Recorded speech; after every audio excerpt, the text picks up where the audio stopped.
নমস্কার বন্ধুরা, Molly's kitchen থেকে সবাইকে স্বাগত। আশা করি আপনারা সবাই ভালো আছেন, আমিও খুব ভালো আছি। আজকে যে রেসিপিটা বানাতে চলেছি সেটি হলো কাতলা মাছ দিয়ে আলু, পটল আর সজনে ডাঁটা দিয়ে পাতলা ঝোল। এই গরমে কিন্তু এই রান্নাটা দারুণ লাগে খেতে। এবার আমি মাছগুলোতে লবণ হলুদ মাখিয়ে ভালো করে তেলটা গরম করে আমি মাছগুলোকে ভেজে নেব। আর এখানে কেটে নিয়েছি আলু, পটল আর সজনে ডাঁটা, এরকম করে কেটে নিয়েছি। এবার মাছগুলো ভাজা হয়ে গেল। এরপরে আমি ওই তেলের মধ্যে দিয়ে দেবো কালো জিরে আর মৌরি ফোড়নে।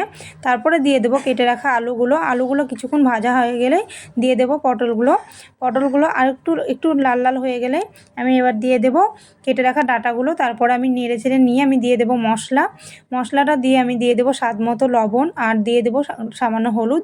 মশলাতে ছিল আদা, জিরে, কাঁচা লঙ্কা, পেঁয়াজ আর 3টে টমেটো, ছোটো ছোটো 3টে টমেটো। এরপর ভালো করে মশলাটা কষিয়ে নিয়ে আমি দিয়ে দিলাম জল দিয়ে ঢাকা দিয়ে দিলাম। ঢাকা দিয়ে তরকারিটা ফুটে আসলেই আমি এবার দিয়ে দেবো ভেজে রাখা মাছগুলো। তারপরে আমি আরও কিছুক্ষণ ফুটিয়ে নিয়ে নামিয়ে নেব। আশা করি ভিডিওটা ভালো লেগেছে। ভালো লাগলে লাইক, কমেন্ট, শেয়ার। যারা ফেসবুক থেকে দেখছেন পেজটা ফলো করে দেবেন, যারা ইউটিউব থেকে দেখছেন চ্যানেলটা সাবস্ক্রাইব করে দেবেন, এই অনুরোধ রইল। দেখা হচ্ছে পরের ভিডিওতে।